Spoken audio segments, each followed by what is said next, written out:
Attack జరగకపోతే వచ్చేదానివి కాదా? మరి ఎంతోమంది పోలీసులుండగా నిన్నే ఎందుకు పంపించారు?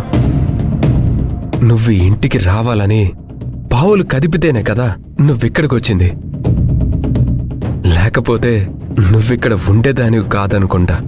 మీరన్నది కూడా నిజమే. ఆ విషయంలో ఎస్ఐ గారు నాకు చాలా హెల్ప్ చేశారు.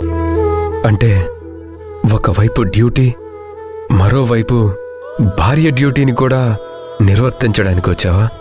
అవును, ఒక రకంగా సిరికి కూడా థ్యాంక్స్ చెప్పాలి. ఎందుకంటే ఆ రౌడీలు సిరి కోసం వచ్చిన రౌడీలు కాబట్టి. స్టేషన్ దృష్టిలో మీకు ఎస్కార్ట్గా వచ్చాను, కానీ మనిద్దరం కలిసి ఎస్కార్ట్గా ఉండాల్సింది సిరికి. తన మీద ఎటువైపు నుంచైనా ఏ క్షణంలోనైనా అటాక్ జరగొచ్చు. మనం అలర్ట్గా ఉండాలి. నాకు తెలిసి మీరు సిరి ఎక్కడుంటున్నారో వాళ్ళకి తెలుసుంటుందని నా అనుమానం.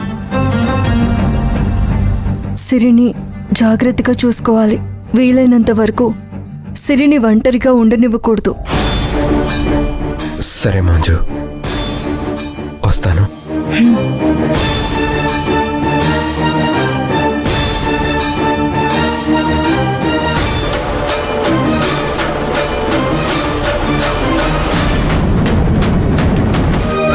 ఈ జాలరెడ్డి మనుషులు ఎక్కడున్నారో కనుక్కుంటే వాళ్ల మీద ఒక కన్నేసి సిరిని సత్యగారిని కాపాడుకునే ప్రయత్నం చేయొచ్చు. సిరి, సిరి, సిరి, సిరి,